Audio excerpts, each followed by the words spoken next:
Hi everyone, I'm Sophia Nayakshin, and today I'll be reading an extract from a German thriller that I translated into English. It's called The Devil's Playbook. As you can see, it's all based on playing cards from the cover. Can be a little bit gruesome at times, has some magic in it, some crime. Quite a mix. It was written by Markus Heitz and will be published by Quercus books on the 8th of May. I'll be reading from a bit of an action scene here, the main character is called Tadeus. Two window shutters suddenly flew open, clinking. Tadeus looked up and simultaneously dodged a falling piece of wood from the window.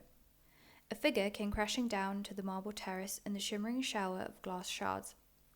Pieces of glass shattered and flew everywhere. The next shutter that fell narrowly missed the body on the floor and smashed. "What the?" Tadeus gasped, recognizing Morgan, who sustained several injuries from his crash through the closed window. His left arm lay bent unnaturally to one side. He had broken it in at least one place. In his right hand he held a playing card, a historical one. A single glimmer of light revealed it as the Seven of Clubs, the same card that the oligarch's son had used to gain entry to the tournament. Tadeus's heart gleefully skipped a beat without him knowing why. "Shit!" Morgan panted, and used the railing to pull himself up. He spotted Tadeus. The tiny shards of glass glistened in his whiskers. His suit jacket and trousers were ruined, and visibly ripped in several places.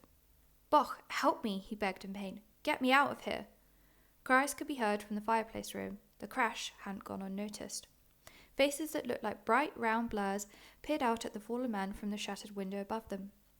"You fucking cheat!" somebody shouted. Tadeus identified the voice as Lazarev's. "You had the ace of spades. You won't get away with it." Morgan tried to take a step forward, suppressing a groan. "Boch, help me. I'm begging you. I helped you in Macau. Now it's your turn." "Did you jump out the window?" Tadeus didn't know how much he owed him for Macau. "Did you?" "I'll explain when we get out of here. My car's just around the corner." Morgan wrapped his uninjured arm around Tadeus's neck.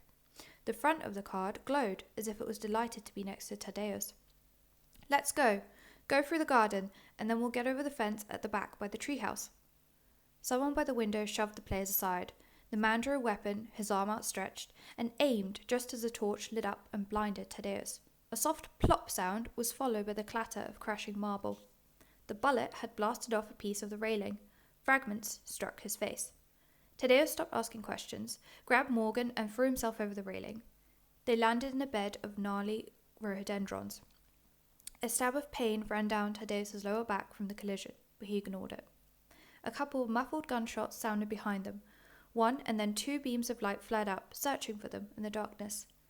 "This is about the Seven of Clubs, isn't it?" Tadeus asked, hunched over and hurrying with Morgan through the bushes that grew along a villa wall.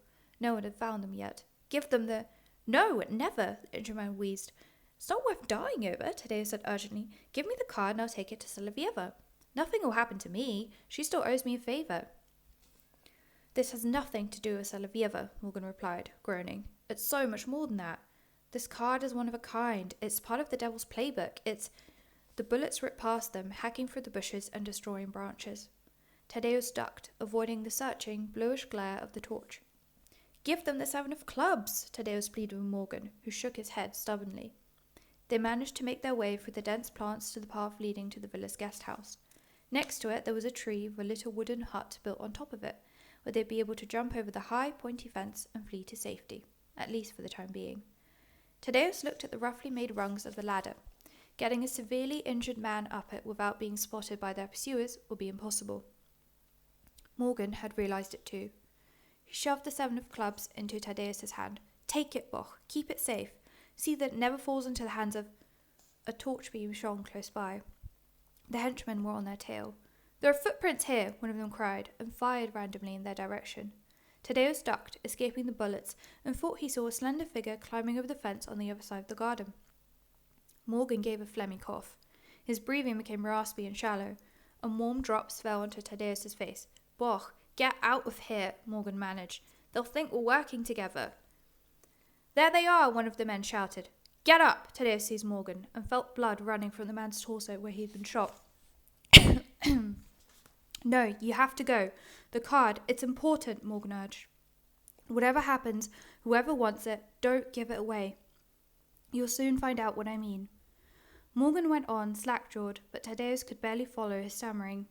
He tried to remember his every word. He would ponder over it all later, when there were no bullets whistling past his ears. After a long sigh, Morgan's body went limp. In the same instant, Tadeus felt a violent blow hit his hand, the one holding the 7 of clubs. At first he was sure he'd been shot, but then he saw a bright glow spread across the entire card. Tadeus couldn't help but stare. He stood rooted to the spot, fascinated. One by one, the contours of the depicted musicians, the dancing bear, as well as the cross-shaped symbols, glinted with a shimmering silver glow, each line changing colour. An unmistakable warmth transferred from the printed paper to Tadeus's fingers. An unknown pandemonium, consisting of a mixture of deafening singing and deranged laughter, rang in his ears. In a heartbeat, everything became clear. The card had to remain in his possession. Giving it up was out of the question. A surge of sinister power coursed from his fingertips to his body. It prompted him to leap to his feet and climb the rungs of the treehouse, despite the hail of bullets. The blades of light illuminated him, the bullets ripping into the wood from the right and left. Solovieva's people had no regard for his life. He vigorously pushed himself off, jumped over the fence's deadly spikes, and landed on the adjoining property. He ran like the wind and tried to get as far away as possible from the villa. Tadeus' legs didn't stop for one moment as he made his way back to his flat. He needed to think in peace. He whirled into Schiller Street and stopped, realizing that going back to his apartment wasn't a good idea. Lazarus knew who he was, and most likely where he lived, too.